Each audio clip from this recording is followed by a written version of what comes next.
우리 교회는 교회의 일꾼인 장로 또 안수집사, 권사를 세우게 됩니다. 코로나로 인하여 임직식이 늦어져서 오늘 오후에 하게 되었습니다. 교회가 주님을 위하여 장로 또 안수집사, 권사들을 계속 세워가는 것은 참으로 감사할 일입니다. 교회는 예수 그리스도의 이름으로 부름받은 자들의 모임이며 공동체입니다. 하나님이 주 예수 그리스도의 이름으로 사람들을 불러서 그리스도를 믿게 하고 그들의 죄를 그리스도의 피로 씻어서 그리스도에게 연합시켜 한 몸이 된 곳이 바로 교회입니다. 이렇게 주 예수를 믿는 사람들이 모여 교회를 구성하므로 교회는 하나님의 뜻을 따라 일꾼들을 세우게 되고 그 일꾼들을 통해서 주님이 맡겨주신 사역을 하게 됩니다. 교회의 가장 중요한 사역은 예배라 할 수 있습니다. 이 예배와 복음 증거, 주님이 맡겨주신 일을 하기 위해 교회는 조직이 필요하고 직분자들을 세워야 합니다. 예배를 인도하고 말씀을 전하고 가르치는 직분은 목사이고 예배를 돕는 직분자는 장로와 집사와 권사입니다. 사도행전 6장 1절로 6절을 보시면 여러분들 잘 아시는 대로 초대 예루살렘 교회는 사도의 주도 아래서 특히 아마 베드로가 주도했던 것으로 보여집니다. 그때 어떤 일을 했습니까? 교회 일꾼들을 선출해서 임직을 하였습니다. 이렇게 초대교회는 예배와 교회 살림을 위해 교회 일꾼들을 안수하여 세웠습니다. 오늘날 교회에서 직분자들을 세우는 이유는 초대교회의 전통을 따라 하는 것입니다. 바울은 디모데전서 3장 1절 13절에서 교회의 직분자들과 자격에 대해서 자세하게 말씀하고 있습니다. 여러분들 꼭 읽어보시기를 바랍니다. 교회 직분 가운데 항존 직분이 있습니다. 임시 직분도 있지만 항존 직분이 있습니다. 항존. 이 항존이란 말은 주님이 교회에 주신 직분이 주님 오실 때까지 계속 존재한다, 이런 뜻입니다. 주님 오실 때까지 교회가 존재하듯이, 교회가 존재하면 반드시 거기에 뭐가 필요하죠? 일꾼들이 필요하죠. 그래서 이 직분자들을 세우게 되는데 그 직분이 항존한다, 계속된다, 이런 뜻입니다. 그런데 이게 잘못 이해하면 항존이라고 하니까 사람이 종신토록 그 직분을 수행하는 것으로 이해하는 분들이 있는데 이것은 아닙니다. 사람이 직분을 종신 때, 죽을 때까지 수행하는 게 아니라 그 직분이 계속 존재하는 한다는 뜻이 항존입니다. 사람이 항존하는 것이 아니라 뭐가 항존한다고요? 직분, 제도가 항존하는 거예요. 대통령제가 있으면 그 제도가 계속되는 거죠. 대통령은 바뀌죠. 이 항존직은 목사도 이미 몇 세까지다 이렇게 정해지면 그때는 은퇴를 해야 되는 거죠. 똑같습니다. 이 항존직은 그 직분은 오래가지만 계속 주님 오실 때까지 되지만 직분자는 제한이 있다는 것을 여러분 잘 기억하시기 바랍니다. 한국장로교회는 항존 직분으로 목사, 장로, 집사, 권사 이렇게 두고 있습니다. 오늘은 임직을 받는 장로, 안수집사, 권사 직분에 대하여 말씀을 드리겠습니다. 첫째로 이 장로의 직분, 이 장로는 어떻게 이 제도가 생겨났고 어떤 역할을 하는가 한번 살펴보고자 합니다. 초대교회는 사도들이 직접 목회를 했어요. 그래서 그때 교회 일꾼들을 세웠는데 집사 장로들을 선출했습니다. 이것을 본받아 교회는 장로를 세우게 되었습니다. 이 로마교회는 감독을 사도들의 후계자로 권위를 갖는다, 이렇게 인정을 하였습니다. 감독은 가르치는 직임과 다스리는 직임을 함께 받았다라고 했어요. 그래서 감독제를 교황제로 발전시켰습니다. 본래 로마 가톨릭 교회, 로마 교회가 이제 종교계 이후로 가톨릭이라고 이렇게 이름을 지었죠. 본래는 로마 교회였어요. 근데 로마 교회가 처음에는 감독제를 했는데 나중에는 뭐로 바뀌었다고요? 교황제로 이름을 바꿨어요. 그래서 초대 교황을 누구라고 주장하죠? 베드로라고 주장합니다. 베드로 위에 모든 권세를 줬잖아요. 교회 반석이 되게 했다. 열쇠를 줬다. 그래서 초대 교황이 베드로다. 그래서 이렇게 감독제를 교황제로 발전시켜버렸습니다. 이런 것이 잘못됐다라고 주장한 분이 생겼죠. 그들이 누구예요? 종교 개혁자들이었어요. 루터, 칼빈이죠. 여러 당시에 많은 종교 개혁자들이 있지만 대표적으로 루터가 했고, 그 다음에 칼빈이 이어서 모든 제도들을 잘 세워갔습니다. 이렇게 로마 교회에서 종교 개혁자들이 교회를 개혁할 때 로마 교회의 감독 제도가 개혁교회 제도에 흡수된 것을 거부했습니다. 그리고 직분 개혁도 하였습니다. 그래서 이 로마 가톨릭에 있는 많은 직제들이 종교 개혁을 하면서 바뀐 것들이 많죠. 역사적으로 왜 이런 일이 있었는가를 여러분들이 잘 아셔야 됩니다. 이 루터는 이 직분개혁에 어떻게 보면 시작을 놨다, 이렇게 말씀드릴 수 있고, 또 쯔빙글리는 루터에 이어서 이 직분개혁을 조금 더 발전시켰고, 마틴 부처는 그걸 더 발전시켰어요. 또 갈빈도 마찬가지입니다. 그리고 17세기에 이 스코틀랜드에 존 낙서라고 하는 분이 계신데, 이분이 장로교회 교회 직제를 완성했다라고 말씀드릴 수 있겠습니다. 지금의 우리 개혁교회, 이 장로교회의 장로제도는 종교의 산물, 열매라고 말씀드릴 수 있습니다. 그렇다고 한다면 이렇게 세워진 장로는 교회에서 어떤 역할을 해야 되는가 한번 살펴보십시다. 장로는 성도들에게 말씀대로 살도록 권면하는 직분이에요. 따라서 해봅시다. 장로는 성도들에게 말씀대로 살도록 권면하는 직분이다. 개혁자들이 만든 장로제도는 말씀의 권위의 존속과 수호를 위해 만들어졌습니다. 교회에서 목사가 하나님 말씀을 선포하면 성도들은 선포된 말씀을 믿어야 합니다. 그리고 그 선포된 말씀대로 살아야 돼요. 우리는 보통 듣기는 잘 듣죠? 듣긴 잘 듣는데 그 말씀 붙들고 일주일을 살려고 하는 이런 의지는 약해요.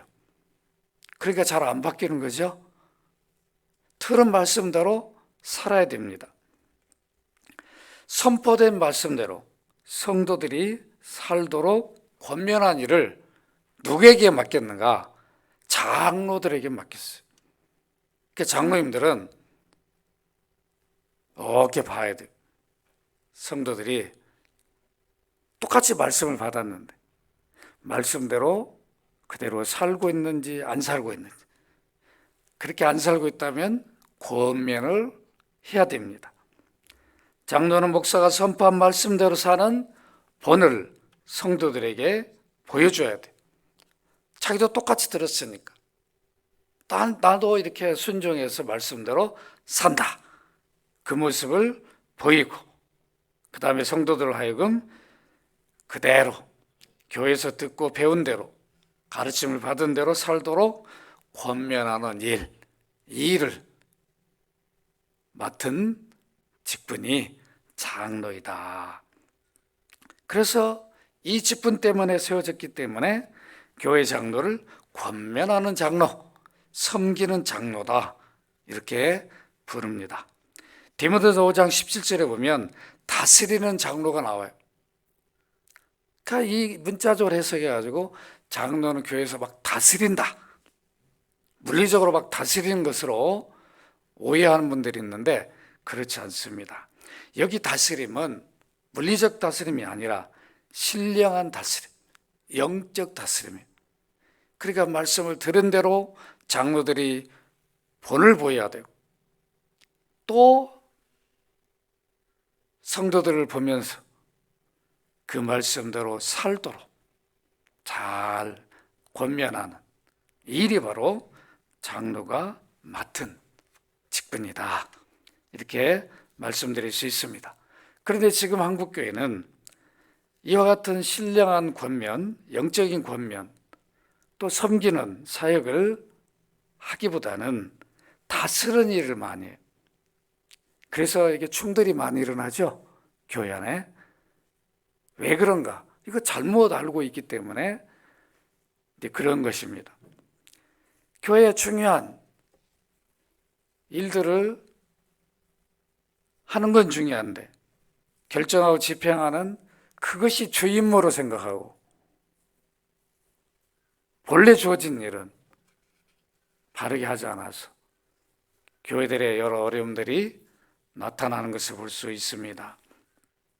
개혁교회 장로교회 장로는 성도들이 말씀대로 살도록 영적 권면을 전심으로 해야 합니다.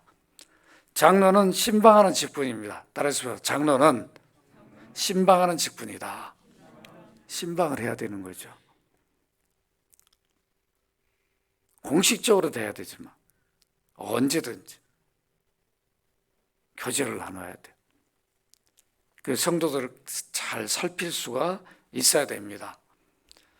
본래 장로들이 신방을 하게 됐는데 여러 또 바쁘고 어렵고 이러다 보니까 이제 목사들이 신방을 하죠. 그러나 목사들이 신방하는 것보다 장로님들이 신방이 훨씬 더 좋습니다. 장로는 성도들의 가정을 신방하여 성도의 교제가 이어지게 하는 직분입니다. 장로가 성도들의 가정을 신방하는 것은 교회의 교제를 확장하는 일입니다. 교회가 예배 후에 흩어져 있을지라도 장로님이 신방하면 교제를 계속하게 돼요. 그렇기 때문에 늘 성도들은 우리가 한 교회이구나, 한 몸이구나, 이런 것을 늘 느끼고 확인하게 됩니다. 장로의 임무 중 교인들을 신방하는 것이 가장 중요한 일입니다. 장로는 성도들의 가정을 신방하여 어려움을 당하고 있는 성도와 몸이 연약하고 약한 성도들을 말씀으로 위로하고 격려하며 기도해 주는 일을 해야 합니다. 그래서 장로님들의 그 존경심이 성도들에게 드러나요. 성도들이 투표에 의해서 뽑혔기 때문에 언제든지 신방해서 위로가 필요한 자에게는 위로해주고, 또 본인들이 삶에서 느꼈던 것들은 경험적으로 또 말을 해줘서 그 어려움들을 잘 이겨나갈 수 있도록 이런 돕는 역할을 해야 됩니다. 성도들 가운데 참으로 위로와 격려가 필요한 분들이 있습니다. 환난을 당하고 있는 성도들에게 위로와 격려가 없다면 낙심이 되어져요. 그래서 어느 때는 믿음을 잃어버리게 됩니다. 이런 때 장로님들이 신방에서 세워줘야 됩니다. 장로님들이 동일한 평신도 입장에서 고난 가운데 있는 형제 자매들을 위로하고 격려하면 저들이 그리스도의 사랑을 느끼고 새 힘과 소망을 얻게 되어 감사하며 살게 됩니다. 이렇게 위로와 소망을 주는 일이 장로들에게 맡겨져 있습니다. 이 일을 장로님들이 열심히 한다면 주님으로부터 큰 상급을 받게 되고 교회는 든든히 서가지게 됩니다. 또 장로는 어떤 직분을 맡았는가? 예배위원으로 일하는 직분이에요. 따라서 장로는 예배위원으로 일하는 직분이다. 그래서 대표기도도 하고 여러 예배, 성찬식이나 또 세례식이나 장로님들이 동참해요. 왜 그런지 아시겠죠? 이렇게 예배위원으로 세워졌어요. 이렇게 일을 하는 겁니다. 오늘 난 장로가 아닌데, 그게 아니에요. 여러분들이 이걸 알아야 돼요. 그래서 우리 장로님들이 이렇게 세워지는 거구나. 그래서 어디 가서 예배를 드릴 때 갑자기 장로님 보고 대표기도 하라고 하면 왜 꼭 장로님만 기도해야 되는가? 여러분 그렇게 할 이유가 없는 거죠? 예배위원이니까 모든 예배에 장로님들이 동참해서 함께 해야 됩니다. 이렇게 장로는 목사와 함께 예배위원으로 일하도록 세워졌습니다. 예배가 신령하고 바르게 이루어지도록 모든 준비를 해야 합니다. 장로는 목사와 함께 당회원이기 때문에 교회 성도들의 대표로서 예배에 관련된 모든 일들을 목사와 함께 의논하고 결정할 수 있습니다. 그래서 어떤 예배할 일이 있으면 목사는 장로님들에게 미리 부탁을 합니다. 장로님 기도해 주세요. 그러죠? 미리 부탁을 한다고. 왜 그런가? 이유가 다 이런 직분의 역할 때문에 그렇게 하는 것입니다. 또 장로는 권징하는 직분이에요. 따라하십시다. 장로는 권징하는 직분이다. 장로들은 목사와 함께 권징위원이 됩니다. 성도들이 또 범한 정도에 따라 죄를 범하게 되면 그 정도에 따라 권고도 하게 되고 때로는 성찬에 참여하지 못하게 하는 그 수찬정지라고 말합니다. 그리고 때로는 교회 권고까지도 안 들으면 뭐까지 해요? 출교까지. 이제 더 이상 교회 나오지 마십시오. 회개하고 오십시오. 교회 나오지 말라 해가지고 그냥 막 쫓아내버린 게 아니라 회개하고 돌아오십시오. 이렇게 권면을 하게 됩니다. 이러한 권징의 결정과 집행에 있어서도 권세로 하는 게 아니죠. 내가 이런 권세를 받았다. 이게 아니라 권면이에요. 출교할 때도 정중하게 형제님, 자매님 다시 회개하고 돌아오십시오. 늘 우리는 문이 열려 있습니다. 따뜻하게 권면을 하는 직분이 장로입니다.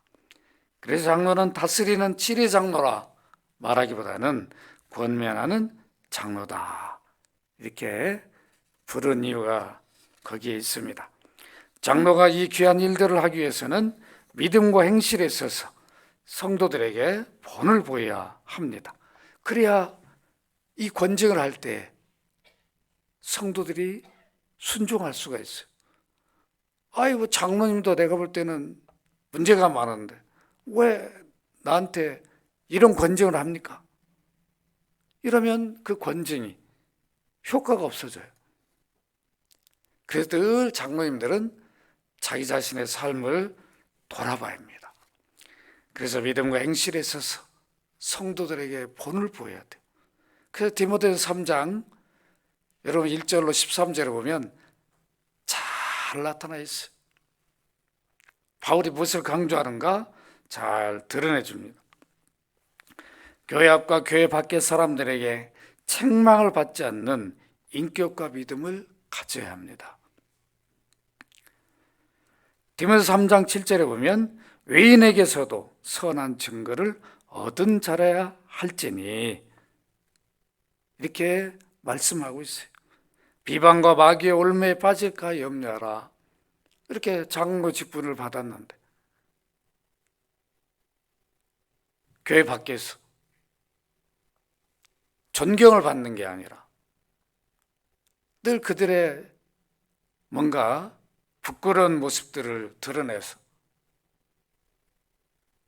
잘못 인정을 받게 된다면 이것은 안 된다는 거죠.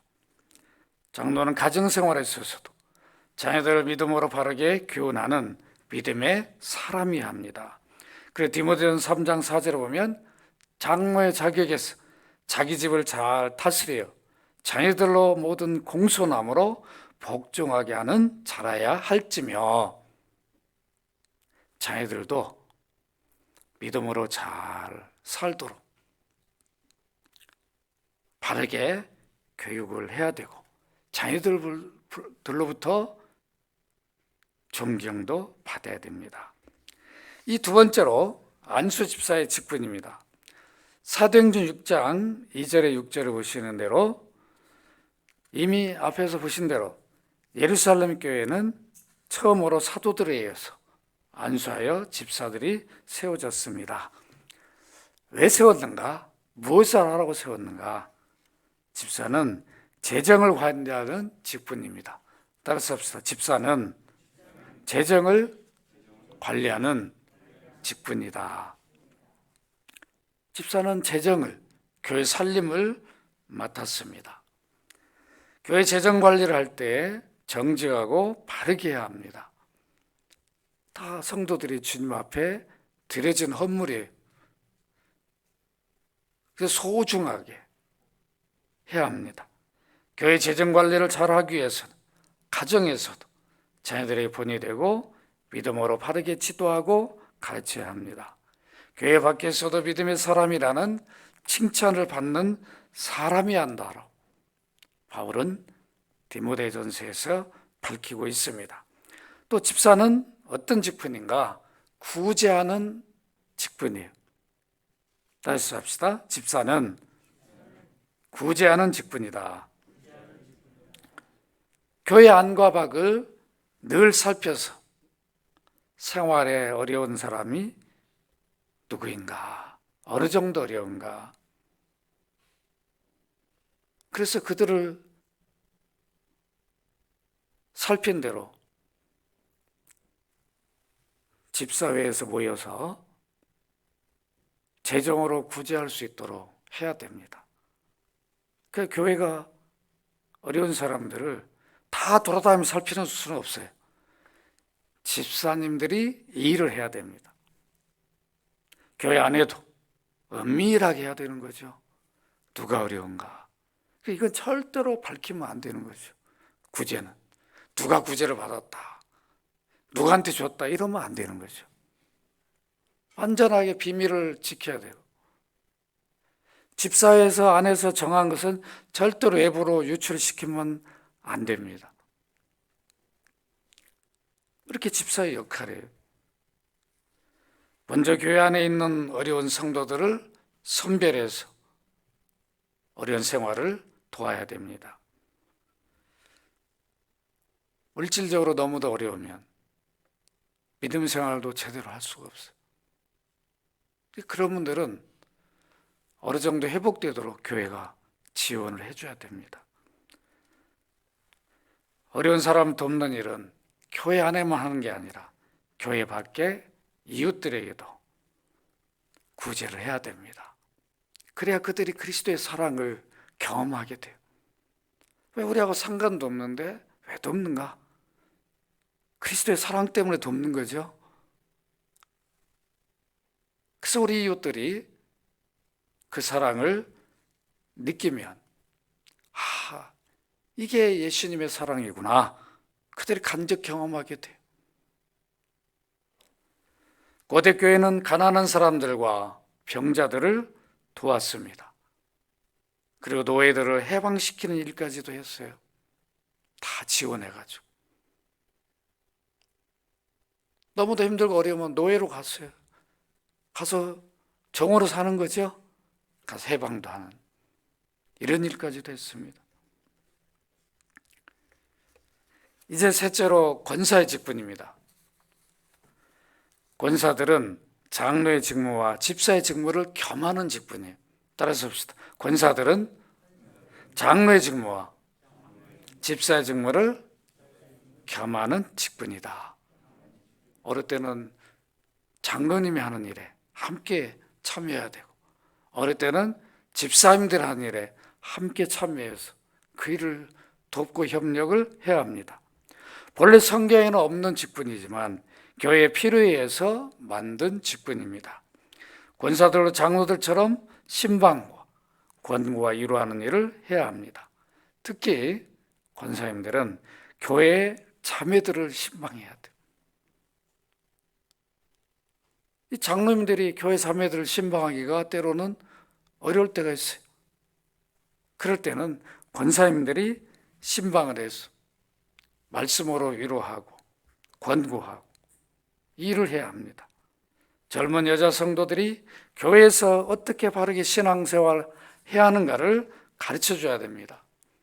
그리고 가정의 자녀교육과 신앙교육을 어떻게 하는가, 신앙의 선배로서 잘 지도하고 가르치는 이 일을 권사님들이 맡았어요. 그래서 권사님들의 역할이 이렇게 소중해요. 그래서 한국교회는 보면 대부분 목사들이 신방할 때 권사님들이 따라다니죠. 따라다니는 것도 좋지만 개별적으로도 누가 힘든가, 어느 자매가 어려운가 늘 살펴서 신방을 해줘야 됩니다. 말씀을 뵙습니다. 오늘 임직을 받는 분들은 자신이 받은 직분으로 교회에서 어떤 역할을 해야 하는지를 들었습니다. 말씀대로 실천하는 임직자들이 되시기를 바랍니다.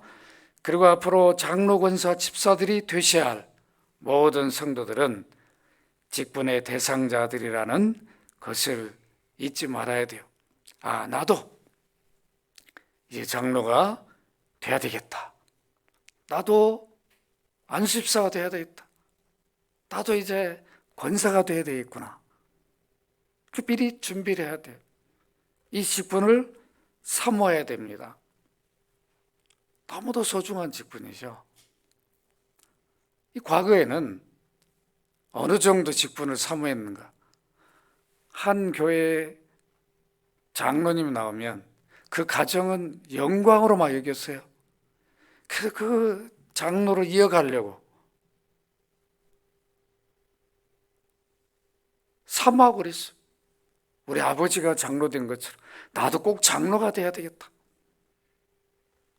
그래서 주님의 교회를 잘 섬기고, 그래서 교회에 잘 자라서 인정받고 이어서 장로가 되는 이런 일들이 많았는데 오늘날 이런 일들이 잘 안 일어나요.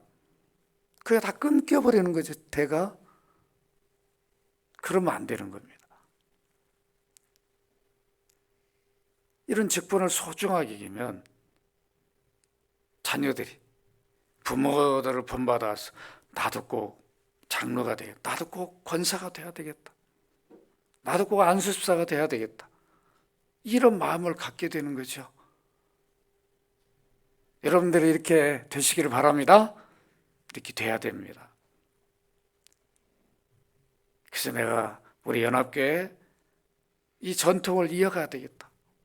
그럼 나중에 훗날에 얼마나 좋아요. 이제 오늘 장로가 되시는 우리 곽 집사님, 거기서 끝나는 게 아니라 우리 동진 형제가 아버지에 이어서 또 장로가 되고, 또 동진이 형제가 결혼해가지고 또 그 아들, 딸들이 장로, 권사가 되고. 곽 집사님 좋죠? 얼마죠? 다 이렇게 이어가야 돼요.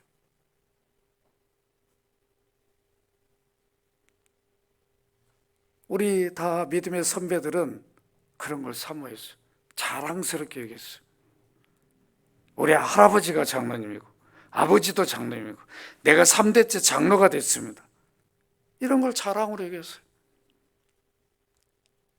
우리가 꼭 이런 자랑하기 위해서 직분을 맡는 건 아닌데 그만큼 직분을 소중하게 여기고 이 사모했다는 증거입니다. 교회가 일꾼들을 계속 세워 나간다는 것은 교회가 잘 성장하고 있다, 이런 뜻입니다. 교회는 스스로 잘하지 못하는 특이한 조직체입니다. 가만 놔두면 잘하는 게 아니에요. 마치 어린아이와 같아요. 어린아이는 뭘 해줘야 되죠? 돌보아줘야 돼요. 저절로 크지 않습니다. 부모의 주변에 보살핌이 필요해요. 어린아이는 어머니의 젖만 먹는다고, 밥만 먹는다고 자라는 게 아니에요. 부단히 보살핌으로 자라갑니다. 부모의 사랑과 보살핌을 받지 못한 아이는 아무리 잘 먹는다고 해도, 영양 공급은 잘 받을지 몰라도 바른 아이로 성장하지 못해요. 여러분, 그런 것을 주변에 보셨을 겁니다.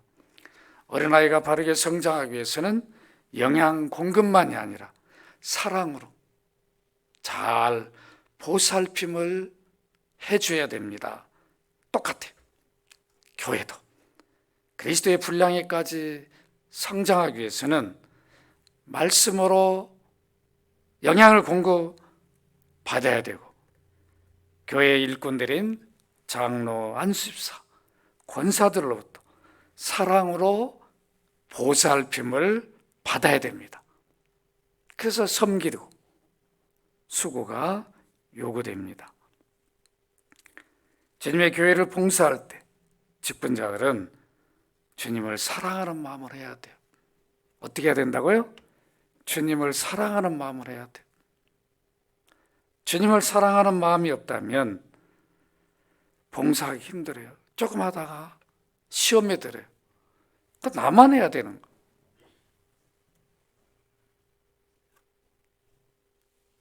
시험 들어가지고 힘들어져 버려요. 교회를 봉사한단 말은 그것이 곧 그리스도를 섬기는 일이에요. 내가 교회를 봉사했는데, 성도들을 섬겼는데 주님은 나를 섬겼다라고 인정해 주셔요. 그것이 상급이 되는 것이에요. 그러니까 여러분들이 이런 사랑의 수고, 섬기는 일을 늘 열심히 해야 됩니다. 주님의 교회를 봉사할 때 직분자들은 교회를 사랑하는 마음으로 해야 합니다. 그리스도의 몸인 교회를 사랑하지 않고는 교회를 바르게 섬기고 봉사할 수가 없습니다. 교회를 사랑하는 그 마음으로 성도를 사랑하면 성도들이 느껴요. 그래서 그 사랑을 받고 오히려 사랑을 베푸는 그들을 존경하게 됩니다. 이렇게 교회를 사랑하는 마음으로 봉사하면 자신도 성장하게 되어 있습니다. 주님의 교회를 봉사할 때 직분자들은 뭐가 필요한가? 인내를 해야 돼요. 따라서 합시다. 인내하자. 인내가 요구돼요. 하다 보면 지칠 때도 있어요. 믿음으로 인내하지 못하면 봉사를, 섬김을 제대로 할 수 없어요. 이 섬기고 봉사하는 일이 쉬운 일이 아닙니다. 얼마나 힘들고 어려운 일이에요. 누가 알아주지도 않아요. 어느 때는 시기도 받아요. 질투도 해요. 그런 것을 생각하면 봉사를 못하는 거죠. 주님 앞에서 묵묵히 인내하면서 주님을 사랑하는 마음, 교회를 사랑하는 마음으로 해야 합니다. 마지막으로 주님의 교회를 봉사할 때 직분자들은 직분을 은혜로 받았다는 것을 항상 잊지 말아야 돼요. 직분을 뭐로 받았다고요? 은혜로 받았다. 나는 직분을 받을 만한 자격이 없는데 은혜로 내게 이런 장로란 직분을 주셨고 안수집사란 직분을 주셨고 권사라는 직분을 주셨구나. 난 자격이 없는데 주님이 나를 이렇게 세워주셨구나. 은혜로 세워주셨구나. 이걸 누가 고백했어요? 고린도서 15장 10절에 보면 바울이 고백했어요. 내가 나 된 것은 하나님의 은혜로 된 것이니 내게 주신 그 은혜가 헛되지 아니하여 내가 모든 사도보다 더 많이 수고했다. 사도 될 자격도 없다는 거예요, 바울 사도는. 그런데 사도로 세워주셨어요. 이게 뭐라는 거예요? 은혜라는. 자격이 없는데 주셨으니까 은혜죠. 이 은혜가 헛되게 하지 않아야 되잖아요. 그래서 어떻게 했다는 거예요? 먼저 사도된, 주님 앞에 먼저 사도로 뽑혀서 수고하는 그들보다 더 수고한다. 이게 바울의 자세였어요. 오늘 이제 임직을 받게 되는 우리 직분자들, 이 바울의 이 자세를 가지시기를 바랍니다. 먼저 장로 되시고 권사님 되시고 안수집사님 되신 분들보다 비록 후회됐지만 은혜로 되었으니까 내가 그들보다 더 수고하고 섬겨야 되겠다.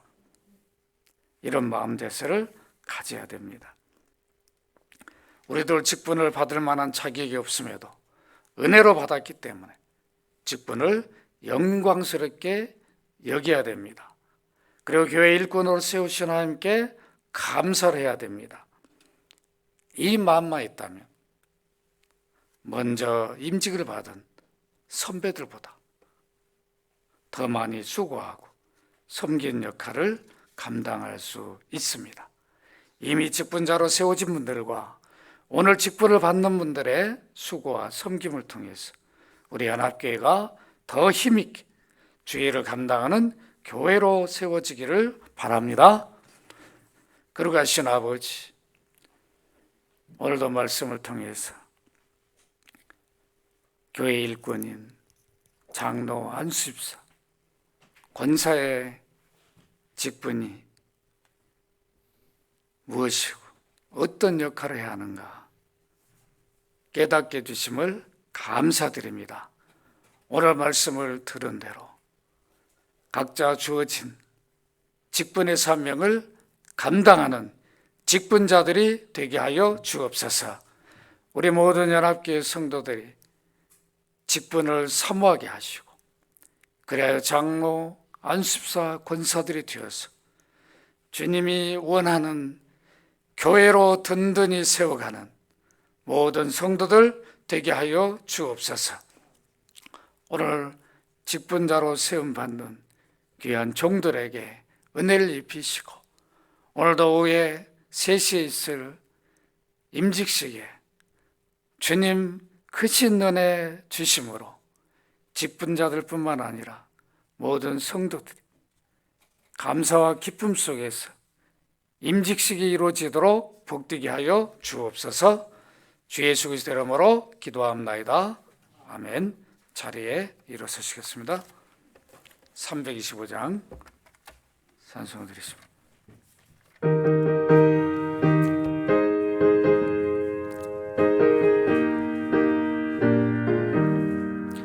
예수가 함께 계시니 시험이 오나 겁없네.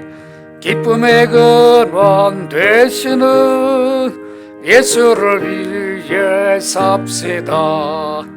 날마다 주를 섬기며 언제나 주를 기리고 그 사랑 안에 살면서 딴 길로 가지 맙시다. 이 세상 사는 동안에 주 이름 전파하면서 무한한 복락 주시는 예수를 위해 삽시다. 날마다 주를 섬기며 언제나 주를 기리고 그 사랑 안에 살면서 난 길로 가지 맙시다.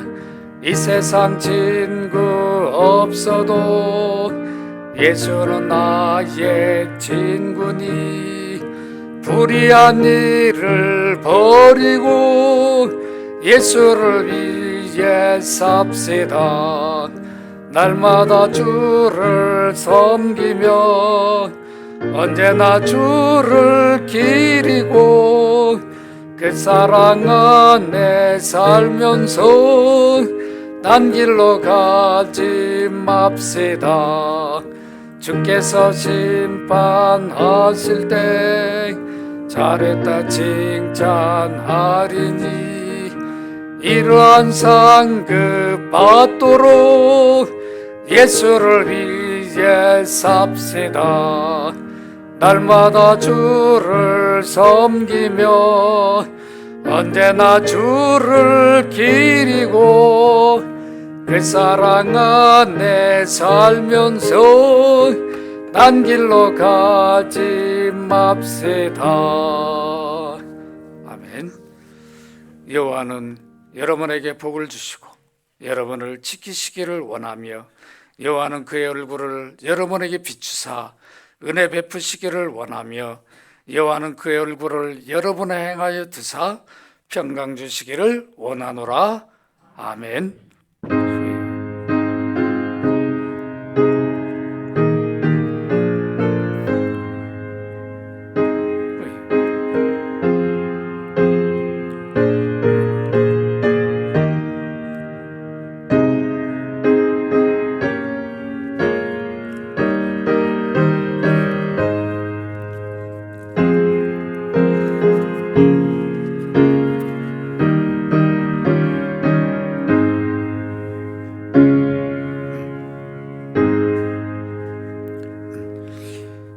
우리 옆 사람과 인사를 나눕시다. 나는 교회 일꾼입니다. 여러분들은 다 교회 일꾼들입니다. 직분을 사모하시면서 계속 직분자로 세워가시기를 바랍니다. 이미 우리가 기도한 대로 오늘 3시에 본 예배당에서 임직식을 하게 됩니다. 아마 이게 집에를 가까이, 이제 집이 가까운 분들은 이제 다녀오실 수 있겠지만, 조금 먼신 분들은 이 교회 이 주변에 식당들이 있어요. 그래서 여러분들이 가까운 데 가셔서, 또 메뉴도 많으니까 필요한 점심 식사를 맛있게 하시고, 그 임직자들은 우리가 예행 연습도 한번 해야 되거든요. 그러니까 30분 전에는, 그러니까 다 늦어도 오셔야 됩니다. 그러니까 2시 반까지는. 여기 계속 식사하고 오셔서 계셔도 되고, 늦어도 반까지는 오셔야 한다는 거예요. 아시겠죠? 가능하면 교회에서 계시다가 좀 준비하셨으면 합니다.